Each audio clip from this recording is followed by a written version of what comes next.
ಸಖತ್ ಖಾರ ಬಣ್ಣ ಮತ್ತು ರುಚಿ ಆಚಿ ಚಿಲ್ಲಿ ಪೌಡರ್.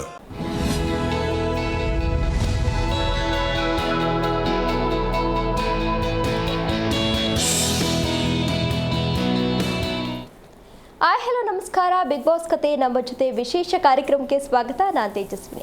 ಇವತ್ತಿನ ವಿಶೇಷ ಕಾರ್ಯಕ್ರಮದಲ್ಲಿ ನಾವು ನಿನ್ನೆ ಎಪಿಸೋಡ್ ಬಗ್ಗೆ ಮಾತನಾಡ್ತಾ ಹೋಗೋಣ. ಅಂದರೆ ನಿನ್ನೆ ಎಪಿಸೋಡ್ನಲ್ಲಿ ಟಾಸ್ಕ್ ಆಗಿದ್ಕಿಂತ ಜಾಸ್ತಿ ಜಗಳನೇ ಆಯಿತು ಅಂತಲೇ ಹೇಳಬಹುದು. ಗಿಲ್ಲಿ ರಾಶಿಕಾ ಅವರ ಜೊತೆ ಜಗಳ ಆಡಿದ್ರು, ಕಾವ್ಯ ಅಶ್ವಿನಿ ಅವರ ಜೊತೆ ಜಗಳ ಆಡಿದ್ರು. ಅದರ ಜೊತೆಗೆ ರಜತ್ ಹಾಗೂ ಚೈತ್ರ ಯಾರು ಕೂಡ ಎಕ್ಸ್ಪೆಕ್ಟೇ ಮಾಡಿರಲಿಲ್ಲ ಇವರಿಬ್ರು ಜಗಳ ಮಾಡ್ತಾರೆ ಅಂತ. ಅವರು ಕೂಡ ದೊಡ್ಡ ಮಟ್ಟದಲ್ಲಿ ಜಗಳ ಆಡಿದೆ, ಟಾಸ್ಕ್ ಕೂಡ ಆಗಿದೆ, ಜಗಳ ಗದ್ದಲ ಎಲ್ಲದರ ನಡುವೆ ಕೂಡ ನಿನ್ನೆ ಟಾಸ್ಕ್ ಕೂಡ ಆಗಿದೆ. ಅದೆಲ್ಲದ್ರ ಬಗ್ಗೆ ಇವತ್ತಿನ ಕಾರ್ಯಕ್ರಮದಲ್ಲಿ ಮಾತನಾಡ್ತಾ ಹೋಗೋಣ. ಇದೇ ಈ ಹೊತ್ತಿನ ವಿಶೇಷ ಬಿಗ್ ಬಾಸ್ ಕತೆ ನಮ್ಮ ಜೊತೆ.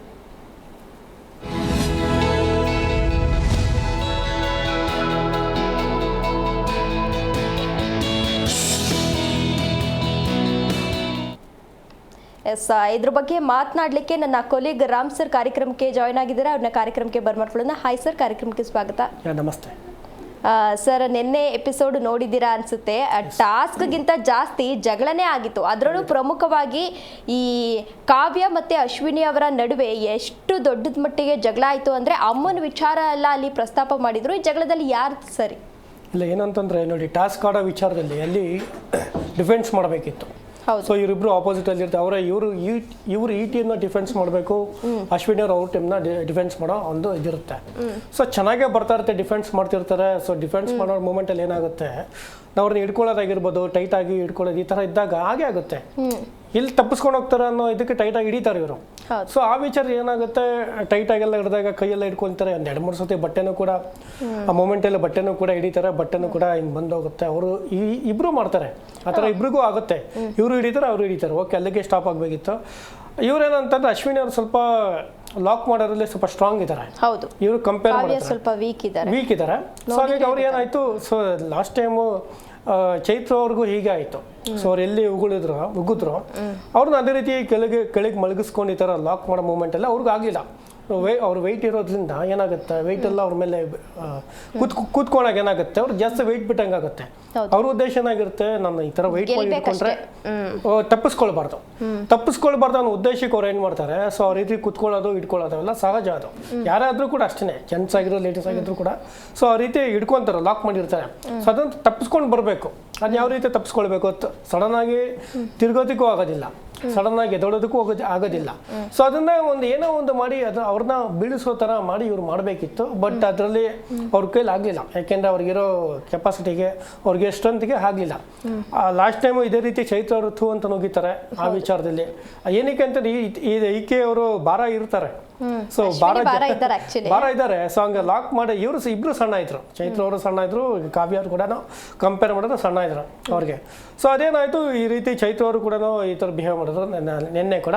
ಇವತ್ತು ಕಾವ್ಯ ಅವರು ಕೂಡ ಈ ರೀತಿ ಏನು ಮಾಡಿದ್ರು, ಅವರು ಲಾಕ್ ಮಾಡಿದ್ದು ಸರಿಗೆ ಆಡಬೇಕಿತ್ತು. ನೀವು ಈ ಥರ ಮೋಸ ಆಡ್ಕೊಂಡೇ ಬಂದ್ಬಿಟ್ರಿ. ನೀವು ಈ ಮೋಸ ಆಡ್ಕೊಂಡೇ ಅಶ್ವಿನಿ ಅವರು ಎಲ್ಲದರಲ್ಲೂ ಬರ್ತಾ ಇದ್ದಾರೆ ಅನ್ನೋದನ್ನ ಈ ಥರ ಮಾತು ಹೇಳಿಬಿಟ್ರು. ಸೊ ಮೋಸ ಆಡಲಿಲ್ಲ. ಅವ್ರೇನು ಸೆಕ್ಯೂರ್ ಮಾಡಬೇಕಾ, ಎಷ್ಟು ಲಾಕ್ ಮಾಡಬೇಕು, ಎಷ್ಟು ಸೆಕ್ಯೂರ್ ಮಾಡಬೇಕು ಅಷ್ಟು ಮಾಡಿದ್ದಾರೆ. ಇವರು ಬಿಡಿಸ್ಕೊಂಡು ಬರ್ಬೇಕು. ನೋಡಿ, ಗೇಮಲ್ಲಿ ನಮ್ಮ ಇಬ್ರು ಕೂಡ ಅದೇ ತರ ಆಡಿದ್ರು, ಜಗಳ ಆಗಲಿಲ್ಲ. ಯಾಕೆಂತಂದ್ರೆ ನೋಡಿ, ಈಗ ಜೆಂಟ್ಸ್ ಅಲ್ಲಿ ಗೊತ್ತಾಗ್ಬಿಡುತ್ತೆ ಅವನ ಪವರ್ ಏನಿರುತ್ತೆ. ಇವನ್ ಮಾಲುಗ್ ನೀವು ಕಂಪೇರ್ ಮಾಡಿದ್ರೆ ಧನುಷ್ ಅವರು ತುಂಬಾ ಚೆನ್ನಾಗಿ ಮಾಡಿದ್ರು. ಅವ್ರು ಎಷ್ಟೇ ಲಾಕ್ ಮಾಡಿದ್ರು ಕೂಡ ಮಾಲು ಅವರು ಇವರು ಮೂವ್ಮೆಂಟ್ ಮಾಡ್ಕೊಂಡು ಎಲ್ಲೋ ಒಂದ್ ಕಡೆ ಅದನ್ನ ಬಿಡ್ಸಕ್ ಟ್ರೈ ಮಾಡಿ. ಯಾಕೆಂದ್ರೆ ಇವರು ರೆಗ್ಯುಲರ್ ಜಿಮ್ ಮಾಡ್ತಾರೆ, ರೆಗ್ಯುಲರ್ ವರ್ಕೌಟ್ ಮಾಡ್ತಾರೆ. ಯಾರು ಧನುಷ್ ಅವರು ವರ್ಕೌಟ್ ಮಾಡ್ತಾರೆ. ಈತ ಅಷ್ಟು ವರ್ಕೌಟ್ ಮಾಡೋದಿಲ್ಲ. ನಾನು ನೋಡ್ತೀನಿ ಕ್ಯಾಶುವಲ್ ಆಗಿರ್ತಾರೆ. ಸೊ ಇವ್ರಿಗೆ ಏನಾಗುತ್ತೆ, ವರ್ಕೌಟ್ ಮಾಡೋದ್ರಿಂದ ನಾವು ವೇಟ್ಸ್ ಇಟ್ಟಾಗ ಏನಾಗುತ್ತೆ, ಸೊ ಸ್ಟ್ರೆಂತ್ ಇದ್ದೇ ಇರುತ್ತೆ. ಯಾಕೆಂದ್ರೆ ಬಾಡಿ ಅವ್ರ ರೀತಿ ಮೇಂಟೈನ್ ಮಾಡಿರ್ತಾರೆ. ಸೊ ಆ ಥರದ್ದೆಲ್ಲ ಫುಡ್ ಎಲ್ಲ ತೊಗೊಂಡಿರ್ತಾರೆ. ಸೊ ಅವ್ರ ಕೆಪಾಸಿಟಿ ಜಾಸ್ತಿನೇ ಇರುತ್ತೆ.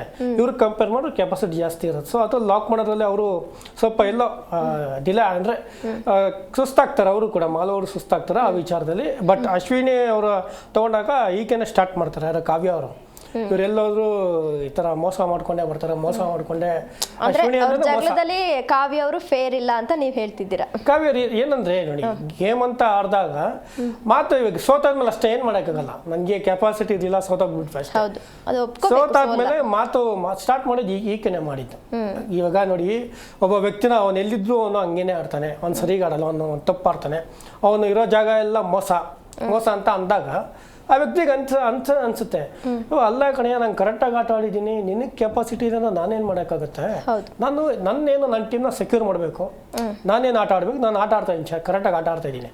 ಅದು ಇವ್ರು ಅರ್ಥ ಮಾಡ್ಕೊಳ್ಳಿಲ್ಲ. ಇವ್ರು ಎಲ್ಲೋದ್ರೂ ನೀರೋ ಜಾಗನೇ ಮೋಸ ಅಂತ ಅಂದಾಗ ಇವರು ಟ್ರಿಗರ್ ಆಗ್ತಾರೆ. ನೀನು ಆ ಥರ ಎಲ್ಲ ಮಾಡಕ್ ಹೋಗ್ಬೇಡ, ನೀನು ಅದು ಹಿಂಗೆ ಹೇಳ್ಬಿಡ್ಸ ನೀನು ಅಂತ. ಅಶ್ವಿನಿ ಅವರು ಕೂಡ ಅವ್ರು ಹೇಳ್ತಾರೆ, ಮಾತು ಬರುತ್ತೆ, ಇವರು ಹೋಗಮ್ಮ ಅಂತ ಹೇಳ್ತಾರೆ. ಅದೇ ಹೋಗಮ್ಮ ಬಾರಮ್ಮ ಅನ್ನೋದು ಎಷ್ಟು ಸರಿ, ಅವ್ರ ಏಜಿಗಾದ್ರೂ ರೆಸ್ಪೆಕ್ಟ್ ಕೊಡ್ಬೇಕಿತ್ತಲ್ವಾ ಕಾವ್ಯ. ಇನ್ನೊಂದು ಏನಂತ, ನಾವು ಯಾರೇ ಆದ್ರೂ ಕೂಡ ಅವಮ್ಮ ಹಂಗೆ ಹಿಂಗೆ ಅಂತ ಕ್ಯಾಶುವಲ್ ಆಗಿ ಹೇಳ್ತೀವಿ. ಇವರು ಹೇಳ್ಬೇಕು ಹೋಗಮ್ಮ ಹೋಗು ಅಂತ ಆ ಥರ ಅಂದಾಗ ಏನಾಗುತ್ತೆ, ಈ ಫಸ್ಟ್ ಇವ್ರಿಗೆ ಹೋಗಮ್ಮ ಹೇಳ್ದಾಗ ಏನು ಆಗಲ್ಲ ಸರ್. ಅಲ್ಲ, ನಮ್ಗಿಂತ ದೊಡ್ಡವ್ರು ಹೇಳ್ದಾಗ ಏನು ಆಗಲ್ಲ, ನಮ್ಗಿಂತ ಚಿಕ್ಕವ್ರು ಹೇಳ್ದಾಗ ನಮಗೆ ಸಿಟ್ಟು ಬಂದೇ ಬರುತ್ತೆ. ಅದ್ರಲ್ಲಿ ಇವರು ರಿಪೀಟೆಡ್ಲಿ ಹೇಳ್ದಾಗ ಇವರು ನಿಮ್ಮ ಅಮ್ಮಂಗೆ ಹೇಳ್ಕೊಯ್ತಾರದಲ್ಲ, ನನ್ಗೆ ಹೇಳ್ಕೊ ಹೋಗ್ಬೇಡ ಅದನ್ನ ಹೇಳ್ಬಾರ್ದಾಯ್ತು. ನೋಡಿ, ಹೋಗಮ್ಮ ಅಂತಂದ್ರೆ ಆಯ್ತು, ನಿಮ್ಮ ಮನೆಯವ್ರಿಗೆ ಹೇಳ್ಕೊಳಪ್ಪ ಹೋಗಮ್ಮ ಅಂತ, ಮನೆಯವ್ರಂತ ಯೂಸ್ ಮಾಡ್ಬೋದಾಗಿತ್ತು ಪದನ, ಬೇರೆ ಯಾರಿಗಾದ್ರೂ ಅಂತ ಯೂಸ್ ಫ್ಯಾಮಿಲಿನಲ್ಲಿ ತರಬಾರ್ದು. ನೀನು ನಿಮ್ಮ ಮನೆಯವ್ರಿಗೆ ಯೂಸ್ ಮಾಡ್ಕೋ, ಈ ಹೋಗಮ್ಮ ಬರಮ್ಮ ನನಗೆ ಹೇಳಕ್ ಹೋಗ್ಬೇಡ ಅನ್ನೋದ್ರೆ ಅದು ಒಂದು ಲೆಕ್ಕಾಚಾರ ಕರೆಕ್ಟಾಗಿರ್ತಾ ಇತ್ತು. ಆದರೆ ಈಕೆ ನಿಮ್ಮ ಅಮ್ಮಂಗೆ ಹೇಳ್ಕೊ, ನಿಮ್ಮ ತಾಯಿಗೆ ಹೇಳ್ಕೊ ಆ ಥರ ಅಂದಾಗ ನೋಡಿ, ತಾಯಿ ಎಲ್ಲರಿಗೂ ಒಂದೇನೆ, ಯಾರ ತಾಯಿ ಇಲ್ದ್ರೆ ಏನಿಲ್ಲ. ಸೊ ಇವರು ತಾಯಿ ಅಮ್ಮ ಅನ್ನೋ ವಿಚಾರ ತೆಗಿಬಾರ್ದಾಗಿತ್ತು. ಅಮ್ಮ ಅನ್ನೋ ವಿಚಾರ ತೆಗೆದೇ ಹೋಗಿದ್ದಿದ್ರೆ ಅದು ದೊಡ್ಡದಾಗಿ ಇರಲಿಲ್ಲ. ನೋಡಿ, ಅಮ್ಮ ಅಂತಂದ್ರೆ ಎಂಥವ್ರಿಗೂ ಟ್ರಿಗರ್ ಆಗೇ ಆಗುತ್ತೆ. ಅದೇ ಒಬ್ಬ ಗಂಡ್ಸಲ್ಲಿ ಜೆಂಟ್ಸ್ ಇದ್ಬಿಟ್ಟಿದ್ದಾರೆ, ಖಂಡಿತ ಫೈಟಿಂಗ್ ಆದ್ರೂ ಆಗ್ತಿತ್ತು ತುಂಬಾ. ಅಮ್ಮ ಅಂದ್ರೆ ಹಾಗೆ ಅಲ್ವಾ. ಅಂದ್ರೆ ರಜತ್ ಕೂಡ ಅಲ್ಲಿ ಬಿಡಿಸಿ ಹೇಳೋ ಪ್ರಯತ್ನ ಮಾಡಿದ್ರು ಅಶ್ವಿನಿ ಅವ್ರಿಗೆ, ಅಮ್ಮನ ವಿಷಯ ತೆಗಿಬೇಡಿ ಅಂತ. ಅವರು ಸೂಕ್ಷ್ಮವಾಗಿ ಹೇಳಿದ್ರು, ನೋಡಿ ನೀವೇನೇ ಮಾತಾಡಿ ಅಮ್ಮ ಅನ್ನೋ ವಿಚಾರ ಎಲ್ಲ ಹೇಳಕ್ ಹೋಗ್ಬಾರ್ದು, ತಪ್ಪದು. ಹೌದು, ತಪ್ಪೇನೆ. ಆದ್ರೂ ಅದು ಹೇಳಿದ್ರು ಕೂಡ ಇವರು ಅಶ್ವಿನಿ ಅವರು ಪದೇ ಹಾಗೆ ಮಾತಾಡ್ತಾರೆ. ಈಕೆನೋ ಹಾಗೆ ಮಾತಾಡ್ತಾರೆ, ನಾನು ನಿಮ್ಮಮ್ಮಂಗೂ ಹೇಳಿಲ್ಲ, ಸೊ ನೀನು ಯಾಕೆ ನಮ್ಮ ತಾಯಿ ಬಗ್ಗೆ ಅಮ್ಮನ ಬಗ್ಗೆ ಮಾತಾಡ್ತೀಯ, ಆ ಥರ ಎಲ್ಲ ಮಾತಾಡ್ತಾರೆ. ಸೊ ನೋಡಿ, ಅದು ಯಾವ ಸೀಸನಲ್ಲೂ ಈ ಥರ ನಾವು ವರ್ಡ್ಸ್ ಕೇಳಿಲ್ಲ, ಅಮ್ಮನ ವಿಚಾರ ಅಂತ ಕೇಳಿಲ್ಲ. ಈ ಸೀಸನಲ್ಲಿ ಈ ಥರ ನಾವು ಕೇಳಿರೋದು, ಅದರಲ್ಲೂ ಲೇಡೀಸ್ ಎಸ್ಪೆಷಲಿ ಇವ್ರುಗಳೇ ಮಾತಾಡಿರೋದನ್ನ ಕೇಳಿರೋದು. ಈ ಅಮ್ಮನಿಗೆ ಹೋಗಿ ಹೇಳು, ಈ ಥರ ಎಲ್ಲ ಹೋಗ್ಬೇಡ ಅಂತ. ಆ ವಿಚಾರದಲ್ಲಿ ಆ ಅಮ್ಮ ಅನ್ನೋ ಪದನ ಬಿಟ್ಟು ಅವ್ರು ಮಾತಾಡಿದ್ರೆ ಅಲ್ಲಿ ಅವರು ಲೆಕ್ಕಾಚಾರ ಕರೆಕ್ಟಾಗಿರ್ತಾ ಇತ್ತು.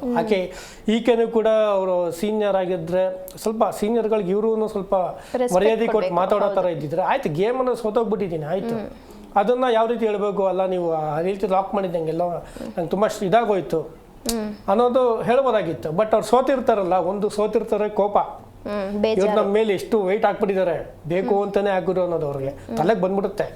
ಏನಾಗುತ್ತೆ ಅದು, ಲಾಕ್ ಮಾಡಬೇಕು ಅಂದ್ರೆ ಬೇಕು ಅಂತ ನನ್ನ ಸ್ಟ್ರೆಂತ್ ಹಿಡಿಲೇಬೇಕು. ನಾನು ಹಿಡಿಲಿಲ್ಲ ಅಂದ್ರೆ ತಪ್ಪಿಸ್ಕೊಂಡ್ಬಿಡ್ತೀರಾ, ತಪ್ಪಿಸ್ಕೊಂಡು ಹೋಗ್ಬಿಟ್ಟು ಅಲ್ಲಿ ನಮ್ಮ ಟೀಮ್ನ ಹಾಳು ಮಾಡ್ತೀರಾ. ಅದು ನಮ್ಮ ಟೀಮ್ ಸಪೋರ್ಟ್ ಮಾಡಬೇಕು. ಹೌದು, ನಿಜ, ಸೆಕ್ಯೂರ್ ಮಾಡೋದು ಜವಾಬ್ದಾರಿ ನಮ್ದಾಗಿರುತ್ತೆ. ಸೊ ಆ ಬೇಸ್ ಮೇಲೆ ಅವ್ರು ಹಿಡ್ಕೊಂಡ್ರು ಹೊರತು ಅವ್ರು ಬೇಕು ಅಂತಾನೋ ಹಿಡಿಯೋದಾಗಿರ್ಬೋದು, ಅದು ಬೇಕು ಅಂತ ಹಿಡಿಯೋದಾಗಿರೋ ಕತ್ನೆ ಲಾಕ್ ಮಾಡ್ಬೋದಾಗಿತ್ತು ಅಥವಾ ಕೈನ ತಿರುಗಿಸ್ಬೋದಾಗಿತ್ತು.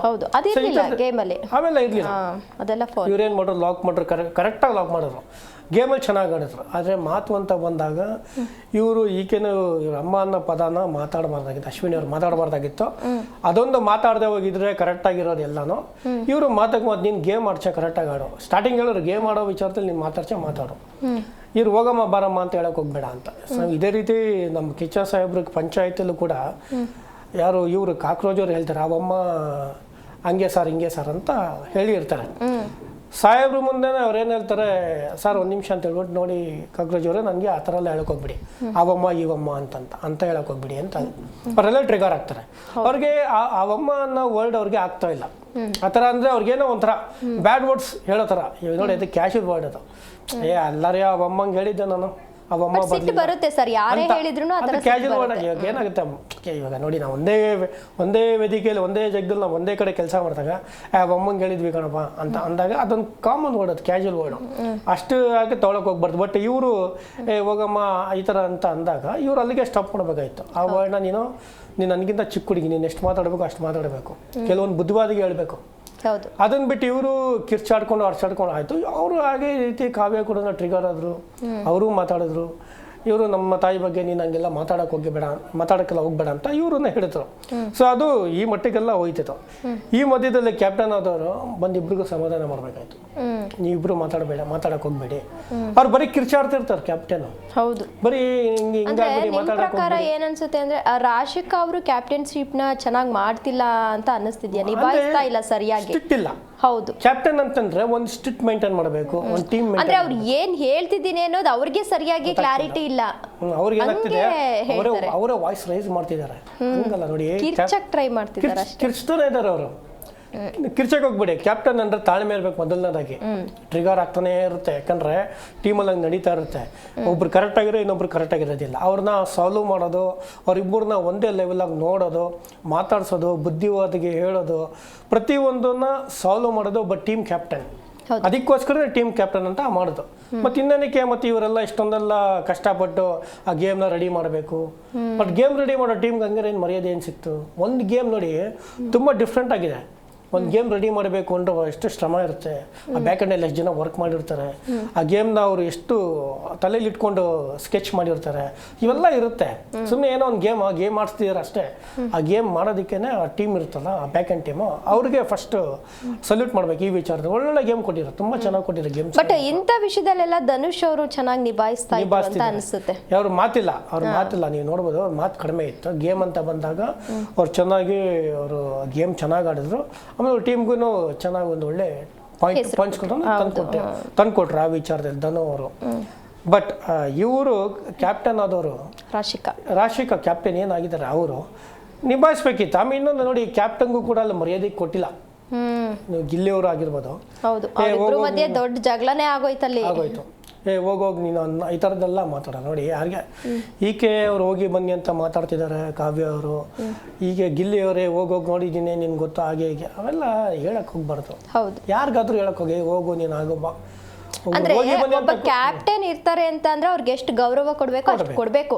ಅಲ್ಲಿ ರಾಶಿಕಾ ಅವರು ಕೂಡ ಮೆನ್ಷನ್ ಮಾಡಿ ಹೇಳ್ತಾರೆ, ನೀನು ಕಾವ್ಯ ಮಾತಿ ಕೊಡುವಂತ ಗೌರವನ ಕ್ಯಾಪ್ಟನ್ ಮಾತಿ ಕೊಡಲ್ಲ ಅಂತ ಹೇಳ್ಬಿಟ್ಟು ಹೇಳ್ತಾರೆ. ನಿಜ. ಯಾಕಂದ್ರೆ ನೋಡಿ, ಕ್ಯಾಪ್ಟನ್ ಅಂದ್ರೆ ಯಾರಾದ್ರೂ ಕ್ಯಾಪ್ಟನ್ನೇ. ಅವರು ಹೈಟ್ ವೈಟ್ ನೋಡಬಾರ್ದು. ಆ ಜಾಗ ಏನಿದೆ ಆ ಜಾಗಕ್ಕೆ ಮರ್ಯಾದೆ, ಪೊಸಿಷನ್, ಆ ಪೊಸಿಷನ್ ಅವ್ರು ಮರ್ಯಾದೆ ಕೊಟ್ಟು ಮಾತಾಡಿದ್ರೆ ಆತನಿಗೂ ಒಂದು ಒಳ್ಳೆ ಮರ್ಯಾದೆ ಇರುತ್ತೆ. ಇಲ್ಲಪ್ಪ ಕ್ಯಾಪ್ಟನ್ಗೆ ಇವರು ಮರ್ಯಾದೆ ಕೊಟ್ಕೊಂಡು ಮಾತಾಡ್ಕೊಂಡಿದ್ರು, ಇವ್ರದ್ದು ಬೆಲೆ ಜಾಸ್ತಿ ಆಗುತ್ತೆ ಹೊರತು ಕಡಿಮೆ ಆಗೋದಿಲ್ಲ. ಇವರು ಕ್ಯಾಪ್ಟನ್ಗೂ ಮರ್ಯಾದೆ ಕೊಡ್ತಿಲ್ಲ. ಕ್ಯಾಪ್ಟನ್ಗೂ ಅವರು ಹೋಗೋಗಿ ನಂಗೆ ಗೊತ್ತು ನೀನು ಮಾಡಿದ್ದೀನಿ ಅಂತ ಕಿರ್ಚಾಡೋದು ನೋಡಿ. ಅಲ್ಲಿ ಕ್ಯಾಪ್ಟನ್ಗೆ ಆ ಥರ ಹೇಳ್ಬೇಕಾದ್ರೆ ಯಾರು ಕ್ವಶನ್ ಮಾಡಲಿಲ್ಲ. ಏನೇ ಹಾಗೆಲ್ಲ ಮಾತಾಡೋಕೆ ಹೋಗ್ಬೇಡ ಕ್ಯಾಪ್ಟನ್ಗೆ, ಹಂಗೆ ಎಷ್ಟು ಮಟ್ಟಿಗೆ ಸರಿ ಇದೆ ಹಂಗೆಲ್ಲ ಮಾತಾಡೋಕೆ ಹೋಗ್ಬಾರ್ದು ನೀವು. ಕ್ಯಾಪ್ಟನ್ ಅಂದರೆ ಕ್ಯಾಪ್ಟನ್ ಅಷ್ಟೇ. ಕ್ಯಾಪ್ಟನ್ ಹೇಳ್ತಾರೆ ತಾಳ್ಮೆನ ನೀನು ಕೇಳಬೇಕು. ನೀನು ಫಸ್ಟ್ ನೀನು ಕೇಳು. ಆ್ಯಕ್ಚುಲಿ ಯಾರು ರಾಶಿಕ್ ಅವರು ಬೇರೆಯವ್ರ ಹತ್ರ ಮಾತಾಡ್ತಿದ್ರು, ಮಧ್ಯದಲ್ಲಿ ಗಿಲ್ಲಿ ಮಾತಾಡಿದ್ರು. ಓಕೆ, ಮಧ್ಯದಲ್ಲಿ ಮಾತಾಡೋದು ಒಂದು ಅರ್ಥ ಇರಬೇಕು, ತೂಕ ಇರಬೇಕು ಮಾತಲ್ಲಿ. ನಂಗೆ ಗೊತ್ತು ನೀನು ಹೋಗು ಅನ್ನೋ ಥರ ಮಾತಾಡಿದ್ರೆ ಏನಾಗುತ್ತೆ, ಎಂಥವ್ರಿಗೆ ಟ್ರಿಗರ್ ಆಗೇ ಆಗುತ್ತೆ. ಏನಪ್ಪ ನನಗೆ ಬೆಲೆ ಇಲ್ವಾ ಹಾಗಾದ್ರೆ? ಯಾಕಂದ್ರೆ ನಮ್ಮ ಮನೇಲಿ ನೋಡ್ತಿರ್ತಾರಲ್ವಾ, ಅಂತ ಬೆಲೆ ಇರೋ ಜಾಗಕ್ಕೆ ನೀನು ಹೋಗಿದ್ಯಾ ಅನ್ನೋದು ಮನೆಯಲ್ಲೂ ಕೇಳ್ತಾರೆ. ಅವ್ನು ಯಾರು ಆ ಥರ ಮಾತಾಡಿದ್ದಕ್ಕೆ ನಿನಗೆ? ಆ ಥರ ಎಲ್ಲ ಮನೆಯವರು ಕ್ವಶನ್ ಮಾಡೇ ಮಾಡ್ತಾರೆ. ಸೊ ಆ ಥರ ಎಲ್ಲ ಮಾತಾಡೋಕೆ ಹೋಗ್ಬಾರ್ದು ಯಾರಾದರೂ ಕೂಡ ಅಷ್ಟೇ. ಆ ಲೇಡೀಸ್ ಅವರು ಅಷ್ಟು ಮರ್ಯಾದೆ ಕೊಟ್ಟು ಮಾತಾಡ್ತಿದ್ದಾರೆ ಅಂತಂದ್ರೆ ಈ ಥರ ಹಾಗೆ ಮಾತಾಡಬೇಕು. ಹೋಗಿ ಬನ್ನಿ ಅಂದ್ರೆ ಹೋಗಿ ಬನ್ನಿ ಅನ್ನಿ. ನೀವು ಹೋಗು ಬಾ ಅಂತ ಯಾಕಂತೀಯ? ಯಾಕೆ ಅಷ್ಟೊಂದು ಸಲಿಗೆ ತೊಗೊಳ್ಬೇಕು? ಅಷ್ಟೊಂದು ಸಲಿಗೆ ತೊಗೊಳಕ್ಕೆ ಹೋಗ್ಬೇಡಿ. ಆಕೆನೂ ಹೋಗು ಬಾ ಅಂತಾರ, ಆಯ್ತು ಹೋಗು ಬಾ ಅಂತ ಮಾತಾಡಿ, ಫ್ರೆಂಡ್ಲಿಯಾಗಿ ಹಾಗೆ ಮಾತಾಡ್ಕೊಂಡಿರಿ. ಅಷ್ಟೊಂದು ಸಲಿಗೆ ತೊಗೊಂಡು ಮಾತಾಡೋದ್ರಲ್ಲಿ ಏನು ಅರ್ಥ ಇರುತ್ತೆ? ಸೊ ಎಲ್ಲರೂ ನೋಡ್ತಿರ್ತಾರೆ, ಎಲ್ಲರಿಗೂ ಮರ್ಯಾದೆ ಅನ್ನೋದು ತುಂಬ ಇಂಪಾರ್ಟೆಂಟೇನೆ. ಯಾಕೆಂದರೆ ಅವ್ರ ಫಾಲೋವರ್ಸು ಇರ್ತಾರೆ. ಅವ್ರ ಫಾಲೋವರ್ಸ್ ಏನ್ರಿ ನಮ್ಮವ್ರಿಗೆ ಈ ಥರ ಎಲ್ಲ ಮಾತಾಡ್ತಿದ್ದಾರೆ ಅಂತ ಅಲ್ಲೇನಾಗುತ್ತೆ, ಕ್ಲಾಶಸ್ ಆಗೋ ಚಾನ್ಸಸ್ ತುಂಬ ಆಗುತ್ತೆ. ಅದನ್ನು ಆಗಬಾರ್ದು. ಮರ್ಯಾದೆ, ಪ್ರತಿಯೊಬ್ಬರಿಗೂ ಮರ್ಯಾದೆ ಕೊಡಬೇಕು. ಈಗನೂ ಹ್ಯಾಂಡಲ್ ಮಾಡೋ ರೀತಿ ಇವ್ರು ಸ್ವಲ್ಪ ತಾಳ್ಮೆಯಿಂದ ಹ್ಯಾಂಡಲ್ ಮಾಡಿದ್ರೆ ಟೀಮ್ನ, ಅದಿನ್ನೂ ತುಂಬ ಚೆನ್ನಾಗಿ ಬರ್ತಾ ಇತ್ತು. ಆ ಟಾಸ್ಕ್ಗಳೆಲ್ಲ ಅಷ್ಟೇ ನೋಡಿ, ಬೆಲೂನ್ ಟಾಸ್ಕು ತುಂಬ ಚೆನ್ನಾಗಿ ಆಡಿರೋದು. ಆಮೇಲೆ ಇದು ಏನಿತ್ತು ಇವಾಗ ಆ ವಾಟರ್ ಕಾವೇರಿ ನಿಲ್ಲೆ ಇತ್ತಲ್ಲ, ಅದನ್ನು ಅಷ್ಟೇ ತುಂಬ ಚೆನ್ನಾಗಿ ಹ್ಯಾಂಡಲ್ ಮಾಡಿದ್ರು. ಆದ್ರೆ ಗೇಮಲ್ಲೂ ಏನಾಗುತ್ತೆ, ಡ್ರಮ್ ಟಾಸ್ಕ್ ಅಲ್ಲಿ ಈ ತರ ಆಗಿತ್ತು ಜಗಳ. ಡ್ರಮ್ ಟಾಸ್ಕ್ ಅಲ್ಲಿ ಈ ತರ ಜಗಳ ಆಗಿತ್ತು. ಎರಡು ಸಲ ಆಡ್ಸಿದ್ರು ಆ ಗೇಮ್ ನ. ಹೌದೌದು. ಯಾಕೆಂದ್ರೆ ಚೈತ್ರ ಅವರು ಕೆಲವೊಂದು ಏನ್ ಮಾಡ್ತಾರೆ, ಸ್ಟಾರ್ಟಿಂಗ್ ಕಳಪೆ ಥರ ಅಂದರೆ ಅವ್ರು ಬೇಕು ಅಂತಲೇ ಮಾಡ್ಬಿಡ್ತಾರೆ. ನನಗೆ ಗೊತ್ತೇ ಇಲ್ಲ ನನಗೆ ಈ ಥರ ಎಲ್ಲ ಆಗಿದ್ದು ಅಲ್ಲ ಆಕೆ ನೋಡಿ. ಬಟ್ ಆದ್ರೂ ಚೈತ್ರ ಅವ್ರು ತುಂಬಾ ಕಿರ್ಚಾಡ್ತಾರೆ ಅನ್ಸುತ್ತೆ, ಎಲ್ಲದಕ್ಕೂ ಅಷ್ಟೊಂದು ಕಿರ್ಚಾಡೋದು ಅಗತ್ಯ ಇರಲ್ಲ ಅನ್ಸುತ್ತೆ. ಇಲ್ಲ ನೋಡಿ, ಲಾಸ್ಟ್ ಸೀಸನಲ್ಲೂ ಹಾಗೇನೆ ಕಿರ್ಚಾಡ್ಬಿಡೋದು, ಹತ್ಕೊಂಡು ಕುತ್ಕೊಂಡ್ಬಿಡೋದು. ಏನಕ್ಕೆ ಬೇಕು ಆ ಥರ? ಸುಮ್ಮನೆ ನಾಟಕ ನೋಡಿ, ನೋಡೋರಿಗೆಲ್ಲ ನಾಟಕನೇ ಅಂತಾನೆ ಕಾಣಿಸ್ತದೆ. ನಿಮ್ಗೆ ಅಷ್ಟೊಂದು ಎಮೋಷನ್ ಇತ್ತಾ, ಬರಕ್ ಹೋಗ್ಬಿಡಿ ಆ ಜಾಗಕ್ಕೆ, ಹೋಗಿ ಯಾವ್ದಾರು ನಿಮ್ದು ಏನಿದೆಯೋ ಕೆಲಸ ಮಾಡ್ಕೊಂಡು ಆರಾಮಾಗಿರ್ಬೋದಲ್ವಾ. ಅಷ್ಟೊಂದು ಅವ್ರ ಹತ್ರ ಅನ್ಸ್ಕೊಂಡು ಎಮೋಷನಲ್ ಆಗಿ ಅಲ್ಲಿ ಎಲ್ಲರಿಗೂ ಕ್ಲಿಯರ್ ಆಗಿ ಗೊತ್ತಾಗ್ತಿದೆ ಚೈತ್ರ ಅವ್ರದೇ ತಪ್ಪು ಅಂತ. ಮೊನ್ನೆ ಅಶ್ವಿನಿ ಅವ್ರ ಜೊತೆ ಜಗಳ ಆಡ್ದಾಗ್ಲೂ ಅಷ್ಟೇ ಚೈತ್ರ ಅವ್ರದೇ ತಪ್ಪು ಅನ್ನೋದು ಎಲ್ರಿಗೂ ಗೊತ್ತಿರುತ್ತೆ. ಅಂದ್ರೆ ಜನರು ಕೂಡ ಬಿಗ್ ಬಾಸ್ ನೋಡ್ತಾ ಇರೋದ್ರಿಂದ ಗೊತ್ತಿದೆ. ಅದ್ರಲ್ಲೂ ಈಗ ಮತ್ತೊಂದು ವಿಚಾರ ಏನು ಅಂತಂದ್ರೆ, ಯಾರು ಕೂಡ ಎಕ್ಸ್ಪೆಕ್ಟೇ ಮಾಡಿರ್ಲಿಲ್ಲ ರಜತ್ ಹಾಗೂ ಚೈತ್ರ ನಡುವೆ ಇಷ್ಟು ದೊಡ್ಡ ಜಗಳ ಆಗುತ್ತೆ ಅಂತ. ಅವ್ರ ಜಗಳ ನೋಡಿದ ತಕ್ಷಣ ಲಾಸ್ಟ್ ಸೀಸನ್ನೇ ನೆನಪಾಯ್ತು, ಅಷ್ಟು ದೊಡ್ಡ ಜಗಳ ಆಡಿದ್ರು, ಅದ್ರಲ್ಲೂ ಕಳ್ಳಿ ಕಳ್ಳಿ ಕಳ್ಳಿ ಅಂತ ಹೇಳಿದಂತೂ ಚೈತ್ರ ಅವ್ರಿಗೆ ತುಂಬಾ ಸಿಟ್ಟು ಬಂದು ಹೋಗಿದೆ. ನಿಜ. ಇನ್ನೊಂದು ಏನಿರಬೇಕು ಅಂತಂದ್ರೆ, ರಜತ್ ಅವರು ಕೆಲವೊಂದು ಪದಗಳನ್ನ ಸ್ವಲ್ಪ ಅವಾಯ್ಡ್ ಮಾಡಬೇಕು. ಕಳ್ಳಿ ಮಳ್ಳಿ ಅಂತ ಅಂತ ಅಂತ ಹೌದು, ಮದುವೆ ಚೈತ್ರ ಅವ್ರಿಗೆ ಅವ್ರ ಗಂಡನ ನೋಡ್ತಿರ್ತಾರೆ. ಹೌದು ನಿಜ. ಯಾರಾದ್ರೂ ಕೂಡ ಆ ಥರ ವರ್ಡಿಂಗ್ಸ್ ಏನಾಗುತ್ತೆ, ಕಳ್ಳಿ ಅಂದ್ರೆ ಏನಪ್ಪ, ಏನ್ ಕದ್ದಿದ್ದೀನಿ ನಾನು, ಮಳ್ಳಿ ಅಂದ್ರೆ ನಿನ್ನ ಪ್ರಕಾರ ನಾನೇನು. ಸೊ ಈ ಥರದ್ದೆಲ್ಲ ಬರುತ್ತಾ ಪದಗಳನ್ನ ಇವರು ಸ್ವಲ್ಪ ಅವಾಯ್ಡ್ ಮಾಡಿದ್ರೆ ಆಕೆನ ಆ ಥರ ರಿಯಾಕ್ಟ್ ಆಗ್ತಾ ಇಲ್ಲ. ಓಕೆ, ರಿಯಾಕ್ಟ್ ಆದ್ರ ಅಲ್ಲಿಗೆ ಸಾಲ್ವ್ ಮಾಡಿದ್ರ, ಅಲ್ಲಿಗೆ ಬಿಟ್ರೆ ಅದಿಲ್ಲ. ಅವ್ರು ಅಳೋದು ಯಾವಾಗಲೂ ಹತ್ಕೊಂಡೇ ಕೂತ್ಕೊಂಡಾಗ ಏನಾಗುತ್ತೆ, ಈಗ ನೆಕ್ಸ್ಟ್ ಸಾಟರ್ಡೆ ಬರುತ್ತಲ್ವಾ, ಅವಾಗೇನೋ ಒಂದು ಜ್ವರ ಬರುತ್ತೆ ಅವ್ರಿಗೆ. ಜ್ವರ ಬಂದಾಗ ಏನಾಗುತ್ತೆ, ಮತ್ತೆ ಅವ್ರಿಗೇನೋ ಏನೋ ಡಾಕ್ಟರ್ ಏನೋ ಟ್ರೀಟ್ಮೆಂಟ್ ಕೊಡುತ್ತಾರೆ. ಲಾಸ್ಟ್ ಸೀಸನ್ ಹಂಗೆ ಆಯ್ತಲ್ವಾ, ಅವ್ರಿಗೇನೋ ಜ್ವರ ಬಂದು ಹೊರಗಡೆ ಕಳ್ಸಿದ್ರು, ಒಂದು 2 ಡೇಸ್ ಸ್ವಲ್ಪ ಹೊರಗಡೆ ಇದ್ರು ಅವರು. ಆಮೇಲೆ ಅಲ್ಲೂ ಕೂಡ ಬಿಗ್ ಬಾಸ್ ರೂಲ್ಸ್ನ ಬ್ರೇಕ್ ಮಾಡಿದ್ರು, ಇದನ್ನ ತೊಗೊಂಡು ಹೊರಗಡೆ ಹೇಳಿದ್ರು, ಹೊರಗಡೆ ಇರೋದನ್ನ ತೊಗೊಂಬಂದು ಇಲ್ಲಿ ಹೇಳಿದ್ರು, ಇಲ್ಲ ಚೆನ್ನಾಗಿ ನಿಮ್ಮ ಬಗ್ಗೆ ಈ ಥರ ಟ್ರೆಂಡಿಂಗಲ್ಲಿದೆ ಅದಿದೆ. ಇವೆಲ್ಲ ನೋಡಿ, ರೂಲ್ ಅಂತ ಬಂದಾಗ ಒಂದೇನೇ ಇರುತ್ತೆ, ಅದನ್ನ ಫಾಲೋ ಮಾಡಬೇಕು. ಯಾಕೆಂದ್ರೆ ಅವ್ರು ಸುಮ್ಮನೆ ಅವ್ರನ್ನ ಕರ್ಸ್ಕೊಂಡಿರುತ್ತಲ್ಲ ಬಿಗ್ ಬಾಸ್, ಅವ್ರದ್ದೇ ಆದಂಥ ಪೇ ಇರುತ್ತೆ. ಅವ್ರಿಗೆ ಪ್ರತಿಯೊಂದು ನೋಡ್ಕೊಂತಿರ್ತಾರೆ, ಹೆಲ್ತಿಂದ ಆಗಿರ್ಬೋದು, ಪ್ರತಿಯೊಂದು 24 ಅವರ್ ಕ್ಯಾಮ್ರಾ ರೋಲಿಂಗ್ ಅಲ್ಲೇ ಇರುತ್ತೆ. ಆ PCR ಬ್ಯಾಕ್ ಎಂಡ್ ಅಲ್ಲಿ ವರ್ಕ್ ಮಾಡ್ತಾನೆ ಇರ್ತಾರೆ, ಎಡಿಟಿಂಗ್ ಅವರು ಮಾಡ್ತಾನೆ ಇರ್ತಾರೆ. ಅಷ್ಟು ಬ್ಯಾಕ್ ಎಂಡ್ ಅಲ್ಲಿ ಎಷ್ಟು ಜನ ವರ್ಕ್ ಮಾಡ್ತಿರ್ತಾರೆ ಅಲ್ವಾ. ನಾವು 13 ಜನಕ್ಕೆ ಅಲ್ಲಿ ಕಡಿಮೆ ಅಂದ್ರೆ ಒಂದು 50-60 ಜನ ಬ್ಯಾಕ್ ಎಂಡ್ ಅಲ್ಲಿ ನೈಟ್ ಶಿಫ್ಟ್ ಎಲ್ಲ ವರ್ಕ್ ಮಾಡ್ತಿರ್ತಾರೆ. 24/7 ವರ್ಕ್ ಮಾಡ್ತಾನೆ ಇರ್ತಾರೆ. ಹಾಗಾದ್ರೆ ಅವ್ರಿಗೆ ಬೆಲೆ ಇಲ್ವಾ? ಹಾಗಾದ್ರೆ ಅವ್ರಿಗೆ ಕೊಡ್ಬೇಕು. ಅವ್ರ ಕಣ್ಣೇ ಮುಚ್ಚೋದಿಲ್ಲ, ಕಣ್ಣು ಮುಚ್ಚಿರ ಅಲ್ಲಿ ಹೋಗ್ಬಿಡುತ್ತೆ. ಪ್ರತಿಯೊಂದು ಅವರು ಕ್ಯಾಪ್ಚರ್ ಮಾಡಿದಾಗ ಎಲ್ಲಿ ರೆಕಾರ್ಡ್ ಮಾಡೋ ಇದ್ರಲ್ಲಿ ಇದ್ದಾಗ, ಟೀಮಲ್ಲಿ ಇದ್ದಾಗ ಪ್ರತಿಯೊಂದು ಇದ್ದೇ ಇರುತ್ತೆ. ಆ ಟೀಮ್ ತುಂಬಾ ಬ್ಯಾಕ್ ಎಂಡ್ ಅಲ್ಲಿ ತುಂಬಾ ಸಖತ್ ಎಫೆಕ್ಟ್ ಆಗ್ತಿರ್ತಾರೆ. ನಾವೇನೋ ಅಲ್ಲಿ 5 ನಿಮಿಷ ಅಲ್ಲಿ 10 ನಿಮಿಷ ಅಲ್ಲಿ 1 ಅವರ್ 2 ಅವರ್ ಆ ಥರ ಮಾಡ್ಬೋದು. ಬ್ಯಾಕ್ ಎಂಡ್ ಟೀಮ್ ತುಂಬಾ ವರ್ಕ್ ಮಾಡ್ತಿರ್ತಾರೆ, ಅವ್ರ ಶ್ರಮನೇ ಬೇರೆ ಇರುತ್ತೆ. ಸೊ ಅದಕ್ಕೆ ಬೆಲೆ ಕೊಡಬೇಕು. ಅದನ್ನ ಇವರು ರೂಲ್ನ ಬ್ರೇಕ್ ಮಾಡಿದ್ರು. ಆಗ್ಲೂ ಕೂಡ ನಮ್ಮ ಕಿಚ್ಚ ಸಾಹೇಬ್ರು ತುಂಬಾನೇ ಕ್ಲಾಸ್ ತಗೊಂಡಿದ್ರು ಲಾಸ್ಟ್ ಮೂಮೆಂಟ್ ಅಲ್ಲಿ. ನೀವು ಎಷ್ಟು ಮಟ್ಟಕ್ಕೆ ಸರಿ, ಹಾಗಾದ್ರೆ ನಿಮಗೆ ಬೆಲೆ, ನೀವು ಇದಕ್ಕೆ ಬೆಲೆ ಕೊಟ್ಟಿಲ್ಲ ಆದ್ಮೇಲೆ ಇವ್ಯಾಕೆ ಇರಬೇಕು ಅನ್ನೋದನ್ನ ಹೇಳಿದ್ರು. ಸೊ ಇದನ್ನೆಲ್ಲ ಈಕೆ ಎಲ್ಲ ಗೊತ್ತಿದ್ರು ಕೂಡ ಈ ತರ ಮಾಡ್ತಾರೆ ಅಂದ್ರೆ ಅದಕ್ಕೆ ಅರ್ಥ ಎಲ್ಲಿರುತ್ತೆ? ಅದಕ್ಕೆ ಅರ್ಥನೇ ಇರೋದಿಲ್ಲ. ಈಕೆ ಕಿರ್ಚಾಡಬಾರ್ದು, ಕಿರ್ಚಾಡಿದ್ರನ್ನ ನಗ್ನಗ್ತಾನೆ ಕೆಲಸ ಮಾಡಿಸ್ಕೊಬೇಕು. ಆಮೇಲೆ ಇನ್ನೊಂದು ನೋಡ್ಬಂದು ನೀವು, ರಜತ್ ಮತ್ತೆ ಇವ್ರೇನ್ ಕಿರ್ಚಾಡ್ತಿದ್ರು, ಗಿಲ್ಲಿ ಅದನ್ನ ತಮಾಷೆಯಾಗಿ ತಗೊಂಡೋದ್ರು ಅಂತ ಖಾಲಿ ಎಳೆಯೋದ್ರಲ್ಲಿ. ಅಕ್ಕ ನಿಂಗೆ ಹಿಂಗೆ ಈ ತರ ಅಲ್ಲಕ್ಕ, ಹಂಗಕ್ಕ ಹಿಂಗಕ್ಕ ಅಂತಾರೆ. ಅದು ಫನ್ ಆಗಿ ತುಂಬಾ ಚೆನ್ನಾಗಿತ್ತು. ಅವ್ರನ್ನ ರೇಗ್ಸೋದು, ಗಿಲ್ಲಿ ಈ ತರ ನನಗೆ ಮಜಾ ಇರುತ್ತೆ, ಇವ್ರನ್ನ ರೇಗ್ಸೋದು ನಂಗೆ ಭಾಳ ಮಜಾ ಇರುತ್ತೆ ಅಂತ ತಗೊಂಡೋದ್ರು. ಅದು ನೋಡಿ ಸಖತ್ತಾಗಿ ಬಂತದು. ಆ ಒಂದು ಏನದು 5-10 ನಿಮಿಷ ಏನು ಚೆನ್ನಾಗಿತ್ತದು. ಗಿಲ್ಲಿ ರೇಗ್ಸೋದಾಗಿರ್ಬೋದು ಯಾರು ಚೈತ್ರ ಅವ್ರಿಗೆ, ಅದು ತುಂಬ ಚೆನ್ನಾಗಿ ಫನ್ ಆಗಿ ಸಖತ್ತಾಗಿ ಹೋಗ್ತಾ ಇತ್ತು. ರೇಗಿಸ್ತಿದ್ರೆ ಚೈತ್ರ ಅವ್ರು ರೈಸ್ ಆಗ್ತಾನೇ ಇದ್ರು. ಅಂದ್ರೆ ಕಾವ್ಯ ಅವ್ರು ಹೇಳ್ತಿದ್ರು, ಬೇಡ ಸುಮ್ಮೀರ್ ಅವ್ರು ಸುಮ್ಮನೆ ನಿಮ್ಗೆ ರೇಗಿಸ್ಬೇಕು ಅಂತ ಮಾಡ್ತಿದ್ದಾರೆ, ಹಂಗೆಲ್ಲ ಮಾಡಕ್ಕೆ ಹೋಗ್ಬೇಡಿ, ಈ ಥರ ಎಲ್ಲ ನೀವು ಆರಾಮಾಗಿರೋ ಆಕೆ ಆರಾಮಾಗಿರ್ತಾ ಇಲ್ಲ. ಹೋಗೋದು ದೇವ್ರ ಹತ್ರ, ಅವ್ರ ಜನ ಪ್ರಾರ್ಥನೆ ಮಾಡೋದು, ಈ ಥರ ಎಲ್ಲ ಮಾಡೋದು. ಏನಾಗುತ್ತೆ, ನಾನು ಕರೆಕ್ಟ್ ಆಗಿದ್ದು ದೇವ್ರ ಹತ್ರ ಅವರ ಲೆಕ್ಕಾಚಾರ ಬೇರೆ ಇರುತ್ತೆ. ನಾನು ಕಿರ್ಚಾಡ್ಬಿಟ್ಟಿದ್ದೀನಿ ಇಲ್ಲಿ ನಂದು ತಪ್ಪಿದೆ, ನಾನು ದೇವ್ರ ಹತ್ರ ಕೇಳೋದ್ರಲ್ಲಿ ಅರ್ಥನೇ ಇರೋದಿಲ್ಲ.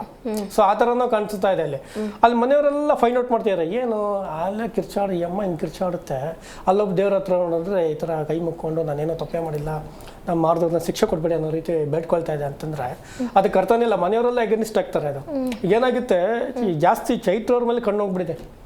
ಮನೆಯವರೆಲ್ಲ ಏನಾಗಿದೆ, ಎಲ್ಲ ಇವಾಗ ಅವ್ರವ್ರೇನು ಕಿತ್ತಾಡ್ತಿದ್ರು ಅವ್ರವ್ರು ಸ್ವಲ್ಪ ಒಂದಾಗ್ತಿದ್ದಾರೆ. ನೀವು ಅಬ್ಸರ್ವ್ ಮಾಡ್ಬೋದು, ಎಲ್ಲ ಒಂದಾಗ್ತಿದ್ದಾರೆ, ಎಲ್ಲ ಖುಷಿಯಾಗಿ ಮಾತಾಡ್ಕೊಂಡು ಅಲ್ಲಿ ಇದ್ ಮಾಡ್ತಿರೋ ಚೈತ್ರ ಅವ್ರು. ಯಾಕೆಂದ್ರೆ ಅವ್ರು ಅಷ್ಟು ಕಿರ್ಚಾಡೋದು, ಅರ್ಚಾಡೋದು, ಆ ರೇಂಜಲ್ಲಿ ವಾಯ್ಸ್ ರೈಸ್ ಆಗುತ್ತೆ ಅಂತಂದರೆ ಎಂಥವ್ರಿಗಾದ್ರೂ ಡಿಸ್ಟರ್ಬ್ ಆಗ್ತಾನೆ ಇರುತ್ತೆ ಅವೆಲ್ಲ. ಸೊ ಅದು ಇವರು ಸ್ವಲ್ಪ ಸೀನಿಯರ್ ಆಗಿ ಅಲ್ಲಿ ಏನು ಹೋಗಿದ್ದಾರೆ ಅದನ್ನ ನೀಟಾಗಿ ಮೇಂಟೈನ್ ಮಾಡಿದ್ರೆ ತುಂಬ ಚೆನ್ನಾಗಿ ಆಟ ಆಡ್ಬೋದು. ಅದನ್ನ ಬಿಟ್ಟು ಇವ್ರು ಇದೇ ರೀತಿ ಕಿರ್ಚಾಡ್ಕೊಂಡು ಇದೇ ರೀತಿ ಈಗೇನು ಡ್ರಾಮಾ ಏನೋ ಮಾಡ್ತಿದ್ದಾರೆ ಅಂತ ಎಲ್ಲರೂ ಹೇಳ್ತಾರೆ, ಎಲ್ಲರ ಮೇಲೆ ಹೇಳ್ತಾರೆ. ತುಂಬ ಟ್ರೆಂಡಿಂಗ್ ಹೋಗ್ತಾರೆ. ಆಮೇಲೆ ಇನ್ನೊಂದು ನೀವು ಅಬ್ಸರ್ವ್ ಮಾಡ್ಬೋದು, ಈ ಮಧ್ಯದಲ್ಲಿ ಧ್ರುವಂತ್ ಮತ್ತೆ ಯಾರಪ್ಪ ನಮ್ಮ ರಕ್ಷಿತಾ ಹೌದು, ಸೋಷಿಯಲ್ ಮೀಡಿಯಾ ವಿಡಿಯೋ ನೋಡಿ ಸರ್ ಏನು ಆಕ್ಚುಲಿ ಅವ್ರು ಬಂದು ಧ್ರುವಂತ್ ಅವ್ರು ರೇಗಿಸ್ತಿರೋದು ಅವ್ರಿಗೆ. ಹೌದು, ಧ್ರುವಂತ್ ಬದಲಾಗ್ತಿದ್ದಾನೆ ಅಂತ. ಅವ್ರ ಬಾಡಿ ಲ್ಯಾಂಗ್ವೇಜ್ ನ ರೇಗಿಸ್ತಾ ಇರೋದು ಅದನ್ನ ಸಖತ್ತಾಗಿ ಮ್ಯಾಚ್ ಮಾಡಿದ್ದಾರೆ. ಒಳ್ಳೆ ಟ್ರೋಲ್ ಸಖತ್ತಾಗಿದೆ. ನಮ್ಮ ಕಾಂತಾರ ಸಿನಿಮಾದು ಆ ಮೂವಿದ ಸಾಂಗ್ ನ ತಗೊಂಡ್ ಮಾಡಿದ್ದಾರೆ. ಏನ್ ಭರತನಾಟ್ಯಂ ಇವ್ರು ಹಿಂಗ್ ಮಾಡೋದಂತೆ ಅದು ಮಾಡೋದಂತೆ ಸಖತ್ ಫನ್ ಯಾಕೆ ತಗೊಂಡಿದ್ದಾರೆ. ಅದು ತುಂಬಾ ಟ್ರೆಂಡಿಂಗ್ ಅಲ್ಲಿ ಇದೆ. ಇನ್ನೊಂದು ಇವ್ರು ಏನಂತಂದ್ರೆ ಇವ್ರು ತುಂಬಾ ಮಜಾ ತಗೋತಾ ಇದ್ದಾರೆ. ಧ್ರುವಂತ್ ಮತ್ತೆ ರಕ್ಷಿತಾ ಅವರು ತುಂಬಾ ಸಖತ್ ಮಜಾ ತಗೋತಾ ಇದ್ದಾರೆ. ಇವರಿಬ್ರು ಹೇಳ್ಬಿಟ್ಟು ಎಲ್ಲ ಒಂದ್ ಕಡೆ ಬಿಗ್ ಬಾಸ್ ಮನೆಗಿಂತ ಸೀಕ್ರೆಟ್ ರೂಮ್ ದೇ ಚೆನ್ನಾಗಿದೆ ಅಂತ ಅನಿಸ್ತಿದೆ. ಹೌದು ನೋಡಿ, ಮೊನ್ನೆನೂ ಅಷ್ಟೇ ನೀವು ಜಾಸ್ತಿ ಫೋಕಸ್ ಆಗಿದ್ದು ಇವ್ರಿಬ್ರ ಮೇಲೆನೆ ಜಾಸ್ತಿ ನಾವು ನೋಡಿದ್ದೆ ಇವ್ರನ್ನ. ರಕ್ಷಿತಾ ಅಂತ ಅಯ್ಯೋ ಇವರಿಂದ ಎಷ್ಟೊತ್ತಿಗೆ ಆಚೆ ಹೋಗ್ತೀನೋ ನಾನು ಅನ್ನೋ ಲೆವೆಲ್ಗೆ ಬಂದ್ಬಿಟ್ಟಿದ್ದಾರೆ ರಕ್ಷಿತಾ. ನಮ್ಗೆ ಈ ತರ ದೇವ್ರೆ ನಮ್ಗೆ ಎಂತಾರ ಕಡೆ ನಾನು ತಂದಾಕ್ಬಿಡಿಜ ನೀನು ದಯವಿಟ್ಟು ಬಿಟ್ಬಿಡಿ ಅನ್ನೋ ತರ ಅವರು. ಬಟ್ ಇವ್ರು ಅದೇ ರೀತಿ ಫನ್ ನಿಜವಲ್ಲ, ಅದು ಒಂಥರ ಸಖತ್ ಫನ್ ಆಗಿದೆ ಮಾತ್ರ ಅವ್ರಿಬ್ಬರದು. ಆ ತರ ಫನ್ ಆಗಿರುತ್ತೆ ಅಂತ ನಮ್ಗೆ ಅವ್ರಿಬ್ಬರನ್ನ ಒಂದ್ ಕಡೆ ಆಗ್ತಾಗ್ದಾಗ ಗೊತ್ತಾಗಿತ್ತು. ಅದಕ್ಕೂ ಮುಂಚೆ ಗೊತ್ತೇ ಇರಲಿಲ್ಲ ಈ ರೀತಿ ಫನ್ ಆಗಿ ಇವ್ರಿಬ್ಬರದು ಇರುತ್ತೆ ಅಂತ. ಬಟ್ ಇವರಿಬ್ರು ಒಂದೇ ಒಂದು ಚೆನ್ನಾಗಿ ಬಾಂಡಿಂಗ್ ಅದೇನಿದೆ ಇವರಿಬ್ರು ಚೆನ್ನಾಗಿದೆ, ಒಂಥರ ನೋಡೋದಕ್ಕೆ ತುಂಬಾ ಫನ್ನಿ ಆಗಿದೆ. ಬಟ್ ಟ್ರೋಲ್ ಮಾತ್ರ ಸಖತ್ತಾಗಿ ಸಖತ್ ಟ್ರೋಲ್ ಆಗಿದೆ ಮಾತ್ರ. ಬಟ್ ನಿಜವಲ್ಲ ಆ ಟ್ರೋಲರ್ಸ್ಗೆ ಆ ಟೈಮ್ ತಗೊಂಡು ಅದ ಕರೆಕ್ಟ್ ಆಗಿ ಮ್ಯಾಚ್ ಮಾಡ್ತಾರಲ್ಲ, ಅದು ಅವ್ರ ಬಾಡಿ ಲ್ಯಾಂಗ್ವೇಜ್ ಆ ಮ್ಯೂಸಿಕ್ಗೆ ಆ ಮ್ಯಾಚ್ ಮಾಡೋದು ಇದೆಯಲ್ಲ, ಆ ಟೈಮ್ ತಗೊಂಡು ಮಾಡಿರ್ತಾರಲ್ವಾ ಅವ್ರು ನಿಜವಾಗ್ಲೂ ಗ್ರೇಟ್. ಆಕ್ಚುಲಿ ಆ ವಿಚಾರದಲ್ಲಿ ಸಖತ್ ಟ್ರೋಲ್ ಆಗಿದೆ ಮಾತ್ರ, ತುಂಬಾ ಚೆನ್ನಾಗಿ ಟ್ರೋಲ್ ಆಗಿದೆ ಈ ವಿಚಾರ ಹೇಳ್ಬೇಕು ಅಂತಂದ್ರೆ. Okay, thank you so much sir, ಕಾರ್ಯಕ್ರಮದಲ್ಲಿ ಭಾಗಿಯಾಗಿ ತುಂಬಾ ಚೆನ್ನಾಗಿ ಮಾತಾಡಿದ್ರಿ. Thank you.